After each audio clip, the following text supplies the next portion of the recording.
अस्सलाम वालेकुम नाज़रीन, आवन न्यूज़ में आपको खुश आमदीद कहते हैं। मैं हूं डॉक्टर हफीज अंजुम।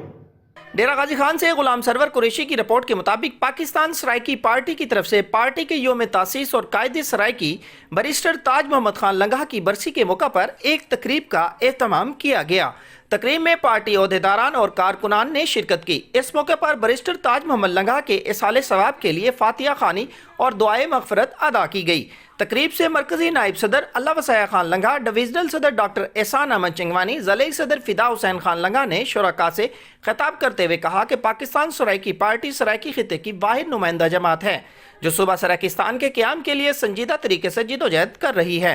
बैरिस्टर ताज लंगा के फलसफा के मुताबिक पुरअमन तरीके से अमल करते हुए जिदोजहद में मसरूफ़ हैं। 7 करोड़ सराइकी अवाम को इनका जायज़ हक दिलाकर दम लेंगे। इस मौके पर हाफिज़ मुज़म्मिल हुसैन ने तिलावत कलाम पाक, आशिक हुसैन संजरानी ने नाते रसूल मकबूल सल्लल्लाहु अलैहि वसल्लम पेश की। रावल खान लंगा ने सराइकी तराना गाकर हाजरीन के दिल गरमा दिए, जबकि जाफर खान लंगा, मलक हाशिम भुट्टा, डिविजनल सदर खवातीन विंग मोहतरमा सलमा गुल ने भी तकरीब से खिताब किया। इस मौके पर वाजिद हुसैन भंबानी, हक नवाज खान के अलावा कसीर तादाद में कारकुनान ने शिरकत की।